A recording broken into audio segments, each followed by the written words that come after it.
Hello everybody, welcome to the channel. In today's video, I want to talk about the state of Star Wars, what's going on with this franchise right now, because it just seems like things are super crazy, but we just got a lot of big news dropping about Star Wars and its future, and I also just want to talk about its past with some of the most recent projects, and again, just the state of this franchise, what I think Star Wars should do, and honestly, what's been going on, because again, like I just said, we had some big news that just dropped. So, as you guys can see on screen here, I've got a couple of tabs that we definitely need to go over, which is what we're mostly going to be talking about today. But Kathleen Kennedy, the president of Lucasfilm, I believe, is going to be leaving the studio after 14 years.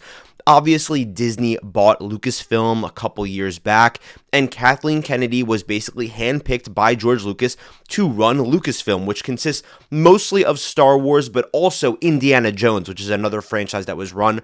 The only real Indiana Jones project was basically Dial of Destiny, which ended up costing a lot of money to make and flopped at the box office and was bad. So, not a good look for her, but the main stand on her resume, of course, is what she's done with Star Wars. Now, for those of you that don't know, Kathleen Kennedy is actually a goated producer, like an incredible Hollywood producer. She's been a producer on some of the greatest films of all time, whether it's like Jurassic Park or I don't even want to go into everything. I think on E.T., a lot of Spielberg stuff, because again, she's friends with George Lucas, I'm pretty sure, and then also Spielberg. So she's been a producer on a lot of the greatest films of all time, and she is one of the greatest producers of all time. But it's very clear that she is just not a studio head by any means, or at least just the president of Lucasfilm as a whole, because she did a horrible job commanding and leading the Star Wars franchise. As we all know, what's been going on with Star Wars recently? Well, in the past 10 years, not much, and everything that did happen was pretty much a net negative. So, the biggest thing, of course, is going to be the sequel trilogy, obviously, okay? There's 3 films that came out with a couple of films in between Rogue One and then also Solo, things of that nature. I think that The Force Awakens is an awesome film. It's one of the highest grossing films of all time. I think that was a smash hit success and a great start for the Disney Star Wars era. And then literally everything went downhill from there. I'm still a believer that Rogue One is an absolutely awesome movie. Might be my favorite Star Wars movie, or at least one of my favorites. But then The Last Jedi caused a lot of controversy. And then, of course, the Skywalker saga was just god-awful. Pretty much everyone can agree on that. And it's just clear they had no plan. Then 2020 hits. But right before 2020, in 2019, Disney Plus launches as the new streaming service on the block. So now Star Wars was trying to both figure out what they were doing from the theatrical perspective and also what they were going to do with streaming. Obviously, in the early 2020s so far, they've basically strictly focused on streaming shows, which I don't think was a very good decision, considering that it's not just that, oh no, there's no more movies being released in theaters. It's also the fact that the shows they've been putting out are not that good, in my opinion, and I feel like a lot of people's opinions. Andor was an absolute home run. Everyone loved Andor, but the problem is that's like one of the 10 shows that they released, and the other 9 are either mediocre or just god-awful. So clearly things have not been working for them. Again, they've had some smash hits. You've got like The Mandalorian season 1 and 2, but then season 3 a lot of people said was really bad. Again, Andor was a hit, but then a lot of people don't like Obi-Wan Kenobi. They think Ahsoka is maybe just like fine. The Acolyte, even Skeleton Crew is just like, does anyone even talk about that show? It's clear they just did not know what they're doing. They have no plan. There's a bunch of projects that were slated to come out that were canceled, like the Patty Jenkins Starfighter movie or whatever it was called, or Rogue Squadron. Starfighter is a movie that's coming out next year, but there was just a bunch of movies that were canceled. James Mangold was apparently going to make a movie, and then it got put on the back burner. Taika Waititi, and we're going to be talking about these things in a second, but basically that was just a brief recap of what's been going on. And this year there's a Mandalorian movie coming out. One thing I do want to point out about this news is that this will be her last week as the head of the studio. That's a pretty crazy revelation, because I thought this would be one of these things where she'd be stepping down today, but then it would basically go into effect like by maybe like the end of the year or maybe by the summer. But something like the Netflix deal with them buying Warner Brothers, that's going to take so much time to go through, but she's done by the end of this week. So yeah, that's that. I mean, there's not really much to say about this. Hopefully, they could get somebody to replace her that's pretty good. But they actually did. So let's talk about that now, going on to the next tab here. Dave Filoni and Lynwen Brennan, apologies if I'm destroying her name, will officially become the next leaders of Lucasfilm. Filoni will handle the creative side, and Brennan will handle all business affairs. I want to make one thing clear. right off the bat, I think it's a good idea to split the studio into two. This is exactly what DC Studios did with James Gunn and Peter Safran. James Gunn handles all the creative endeavors, and Peter Safran mostly handles the business side of things. I think that's great because I looked into Lin-Wen Brennan. Seems like she's pretty much just like an executive, kind of just like your standard business person. So I think that's awesome. But Dave Filoni, man. Dave Filoni's been making Star Wars stuff for like a very long time. He's very much into all the Clone Wars stuff and all that. He's been dealing with some of the Disney Plus shows. What's my personal take on this? The thing is, everyone's complaining, right? Hey, we need to get rid of Kathleen Kennedy. She's the problem. But there is one question that does rise when everyone talks about that. Okay, if we get rid of Kathleen Kennedy, which would be good, who would replace her? That's the thing. Because, okay, sure, it's so easy to say let's get rid of her, but it's not easy to find a replacement. Dave Filoni comes in. Is it a good replacement? Because obviously, like Lin-Wen Brennan is going to be handling the business side. And again, I think it's a good idea that they're bringing in two people. But is Dave Filoni a good shepherd for this franchise going forward? In my opinion, I'm actually 50-50 on it. I feel like everyone's just going to blindly say, yes, he's the Star Wars nerd. He's the guy that we want. But I think there's one problem with Dave Filoni. I think sometimes he gets a bit too in his head and he gets a bit too lore heavy and too deep into the lore to where rather than trying to appeal to broader audiences, he goes for like the most niche things that he possibly can in a way like James Gunn does, but for worse. And I feel like he's been so stuck into like this Clone Wars era and like the show that he's obviously dealt with and, you know, Ahsoka and all that, that it would be tougher for him to really take on something like a normal Star Wars movie trilogy rather than something that's just super niche, like some random background character or something like that. So I'm interested to see where this goes. I don't think he's like the best writer / director / creative in the world, but I think it's a decent pick. It's a safe pick, I guess you could say, but I still do think there is some risk. In my opinion, who would I have hired to lead Lucasfilm, at least from a creative perspective? I literally have no idea. I remember that when DC was picking somebody and they announced James Gunn, I was like, oh my god, that is perfect. That makes so much sense, this, that, whatever. But this pick, I'm a little bit iffy on because Dave Filoni, you know, again, he is a Star Wars nerd. He clearly cares about Star Wars, which is a massive positive. But again, I feel like sometimes he gets to a bit too deep into like the lore, a bit. He has a bit of tunnel vision, I should say, in my opinion. Now let's move on to the next thing, because speaking of the future, we have to talk about all this. As Kathleen Kennedy's basically walking out of the door of Lucasfilm, she decides to give an update on future Star Wars films, which is major because there has not been a Star Wars film for 7 years, and The Mandalorian and Grogu comes out this year. We're going to be talking about that in a little bit, but I want to talk about these things here because, again, so many things have been like announced and then haven't happened, so let's dive into it. First of all, James Mangold's film is on hold, but has an incredible script. Let's just start there. I want to take my time going through each thing. James Mangold is a very busy man right now. He has a film coming out with Timothée Chalamet that I believe is maybe going to be coming out like next year or in 2 years. He's also been attached to the Swamp Thing movie for DC, and then this movie with Star Wars has been talked about for like years at this point. What's going on here? I don't know. It says the script is incredible. Okay, then why not make it? I know that there's so many logistical things that goes into this, and the earliest it would probably come out is like 2028 if it was started to be crafted like today. But in reality, their schedule's slightly busy actually, because this year, obviously, Mandalorian and Grogu comes out. Next year is going to be Starfighter, and I'm assuming you don't want to put more than one Star Wars film out per year. So 2028 will probably be the earliest. I don't really have any thoughts on that. Apparently, this movie takes place 25,000 years in the past, which I really like because I feel like you just need a fresh start with Star Wars, and I'm also going to be talking about that in a little bit. But yeah, I don't have many thoughts on that. It's kind of just one of the things where on hold doesn't really say anything to me because I'm kind of just sitting here like, okay, are we going to be waiting for 10 years, 5 years? This movie's already been on hold for like 4 years. So are we just going to be sitting here for all of eternity and this is never going to come out? I would almost rather them say, hey, we're making this movie, we're not making this one, we're making this one, we're making this one, we're not. Like, just give us a clear answer, or at least just give us a little bit more information, but fine, it's on hold, whatever. Next up, Donald Glover, aka Childish Gambino, who's right here, has turned in a script for the Lando movie. Okay, that's progress. There's only one problem. This is another movie that's been talked about for years. Solo came out in 2018, right? He played Lando in that movie. Solo flopped, okay? So from a business perspective, again, I really like that movie. I think Solo is pretty good, but it flopped.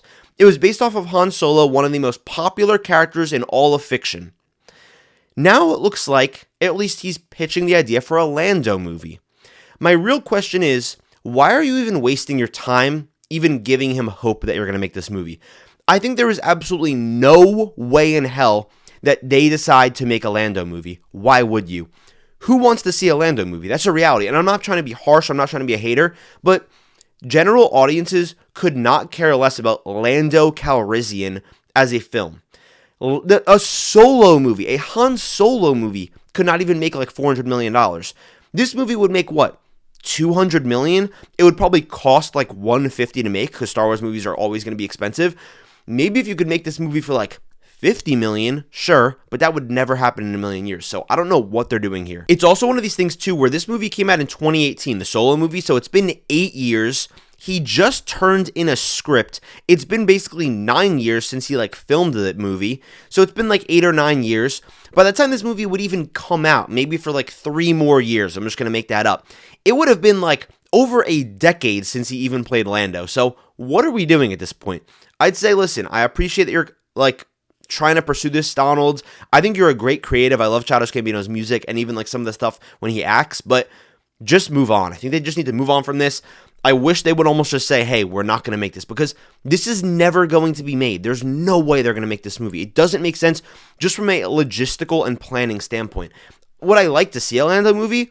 Yeah, sure, I would watch it, but from a business perspective, why would you even put any thought into this movie, or any of your resources, I should say?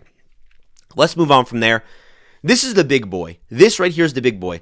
Simon Kinberg is actively working on a trilogy of films that Dave and Lewin are very on board for. First of all, when you're telling me trilogy of films, that probably, in my head at least, means episodes 10, 11, 12. Kind of like how we have the original trilogy, sequel trilogy, the prequels. This is just going to be our next trilogy, because I don't think that they would make something that isn't like the episodes by name. Actively working, okay, cool, at least there's some type of plan there. And also, Dave and Lewin are very on board for it. So I guess that before Kathleen even stepped down, they were probably involved with it. They were just trying to work it through. Now they're going to be brought up to a higher power, and maybe they're going to be able to fully greenlight it and give them the power. Let's take a look at Simon Kinberg's films, okay? I've got Letterboxd open here. By the way, go follow me on Letterboxd, and also be sure to like and subscribe to this video. It would mean the world to me. And also, go follow me on Instagram. Links are down below in the description. Let's take a look at Simon Kinberg's writing career. Okay. Mr. and Mrs. Smith, super solid Brad Pitt, Angelina Jolie film. I really get a kick out of it. X-Men Days of Futures Past, the best X-Men movie in my opinion. I love this film to death with my whole chest. I absolutely adore it, and I'm a big X-Men fan, so me saying that this is the best X-Men movie means a lot. So that's awesome. Wow, I wonder what else this guy wrote. X-Men Apocalypse. X-Men Apocalypse. Maybe the second worst X-Men movie. Okay. Sherlock Holmes. Okay, that's cool, I guess. I never really seen Sherlock Holmes. Okay. X-Men The Last Stand. The worst of the trilogy. X-Men Dark Phoenix. Potentially the worst X-Men movie.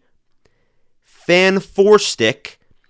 Maybe the worst comic book film of all time. And then let's just jump ahead. Jumper with Hayden Christensen has a 2.7 out of 5 rating on Letterboxd. This Means War, 2.6 rating. The 355, I think this has like Sebastian Stan, yup. 2.4 rating on Letterboxd. XXX State of the Union, 2.1 rating on Letterboxd. Okay. Case in point being, this guy is an awful writer.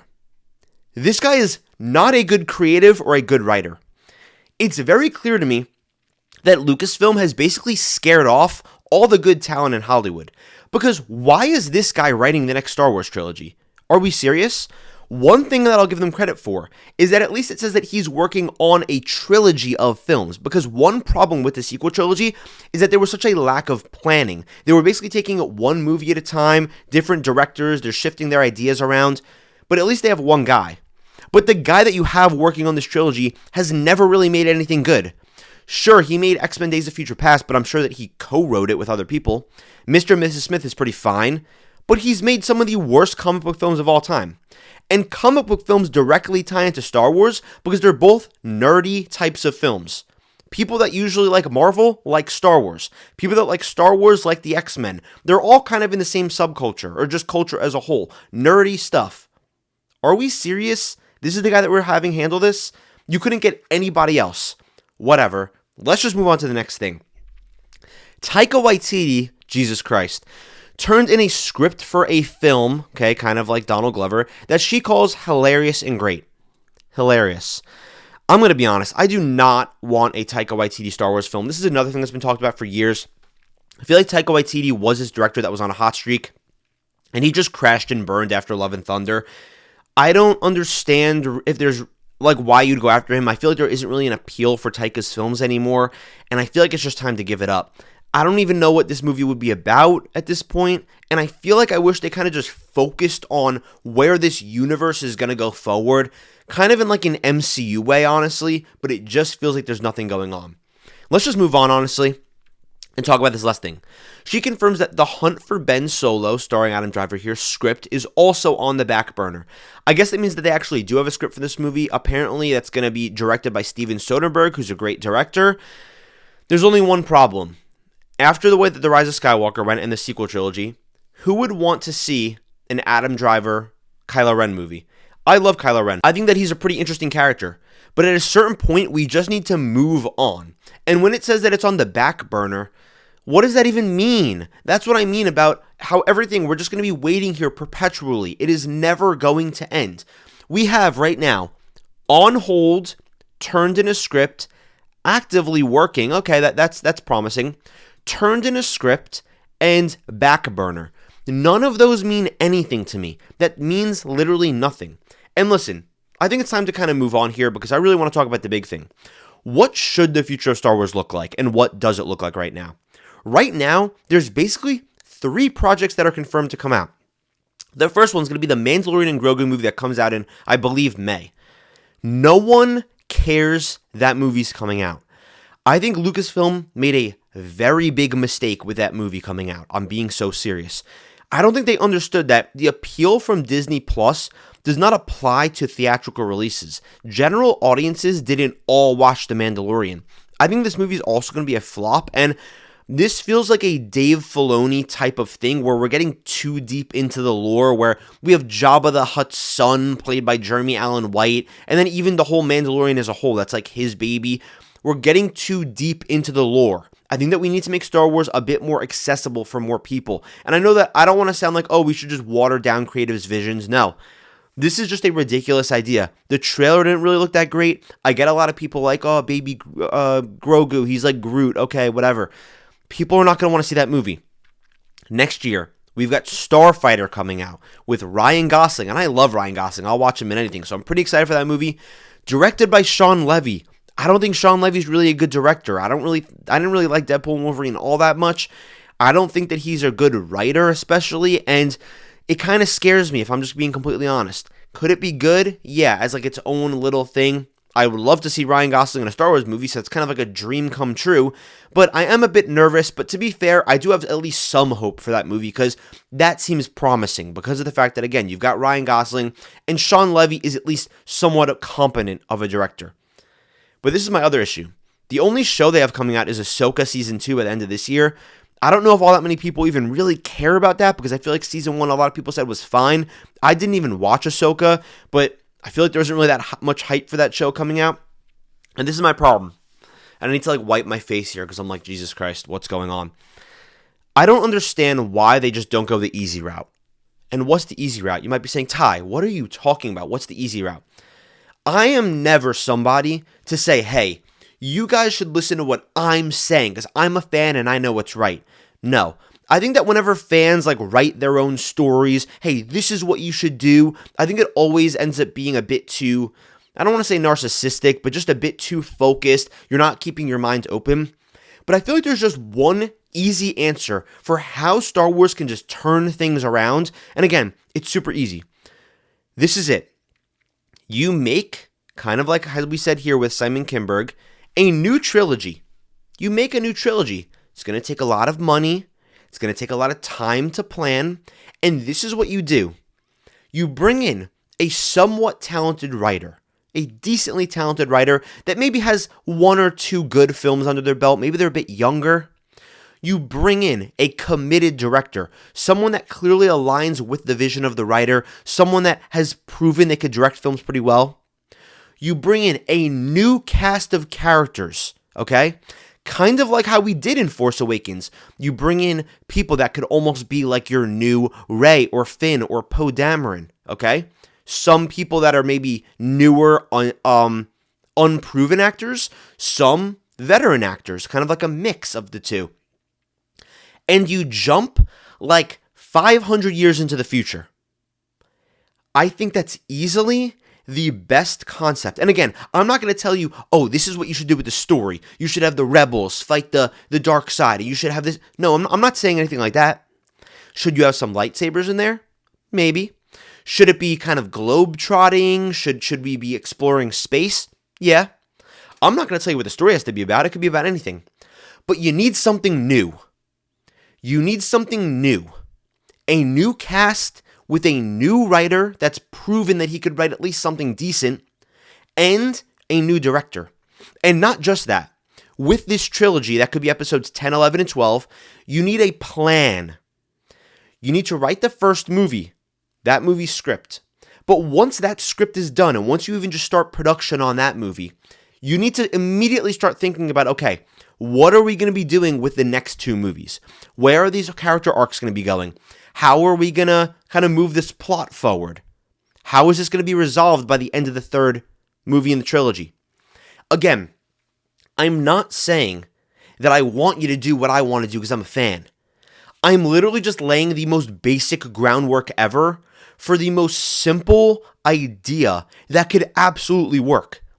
In a way, I'm kind of just saying they should just try to do the sequel trilogy again.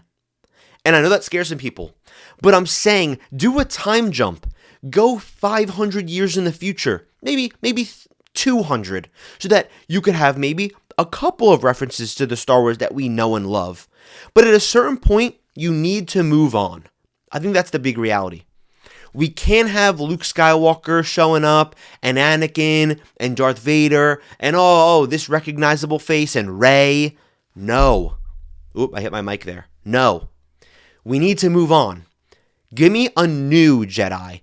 Give me a new, kind of like, criminal, like Han Solo type of person, scavenger.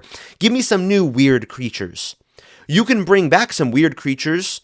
You could bring in, like a new Tauntaun or something like that. You could bring in AT-AT or whatever, or AT-AT, whatever you say, whatever your preference is. You could have stormtroopers. I don't think there's anything wrong with that. But you still need something new. We need something fresh, a fresh story. Something that brings the sense of wonder back. Something that captures that George Lucas Spielberg magic. Because Spielberg is also kind of within that like movie Hollywood magic. They're best friends for a reason. They've been working together for so long for a reason. You need to recapture that magical, fun feeling. I feel like The Force Awakens actually did a really good job at capturing that feeling, but then the next two films just didn't. And obviously it's because the plot was bad, the characters kind of fell apart, but you really need to just capture that magic. Tell me a compelling story. If they can somehow make, and I know that maybe this is asking for a lot, just like an 8 out of 10 trilogy, oh my god, we won. We absolutely won. We won. That would be incredible for Star Wars. Maybe in like 4 years, 2029, the first one comes out. Then you take 2 years, the next one, then 2 years, the next one, or 3 years, whatever. Take your time. Plan thoroughly. Take your time. But just do that. And I feel like that's not even that hard to do. Obviously, making movies is a miracle in and of itself. But if you plan, if you take the time to plan, acquire the right talent from both behind the camera and in front of the camera, this could work. And if Dave Filoni and Linwin think that Simon Kinberg is the future, what am I going to do? But I feel like that's the best idea. And I know it sounds easy, right? Oh, just get a good director, get a good cast, write a good story, get a good writer. But just take your time and really try to make something great. Because if you create a great story and a great movie, the money will follow. People still love Star Wars. They just don't love this current state of Star Wars. Who wants to go see the Mandalorian and Grogu movie? I'm just going to be completely honest with you. If you're excited, I'm happy for you. I'm going to go to the theaters to see it because I have a YouTube channel and I still do enjoy Star Wars generally. But do you think general audiences are really going to want to go see that? But if you announced episode 10, whoa, that's big news. But episode 9 wasn't that good. Oh, wait, there's a new cast? Oh, there's like a new director and writer? Oh, wait, we jumped like 300 years in the future? That's pretty cool. We're going to be seeing some new planets and some old planets that we recognize. Some new creatures and some old creatures. Maybe just a couple of hints to the old Star Wars that we know and love. Why can't we just do that? Why? Listen, guys, that's going to pretty much wrap up my little Star Wars rant here today. I hope that I didn't get, too passionate or anything, but in all seriousness, it frustrates me because I feel like the groundwork has been laid. There is such an easy path that they can follow, and instead we're worrying about the Lando movie. And we're worrying about Taika Waititi's hilarious movie. Guys, worry about episodes 10, 11, and 12. Your streaming shows, I don't care. I understand that's the business. You got to make streaming shows, but come on. Are we serious? Listen, guys, let me know what you guys think about Star Wars as a whole. Literally any of your Star Wars thoughts. I want to hear them down in the comments below. But thank you guys so much for watching, and I'll see you in the next video.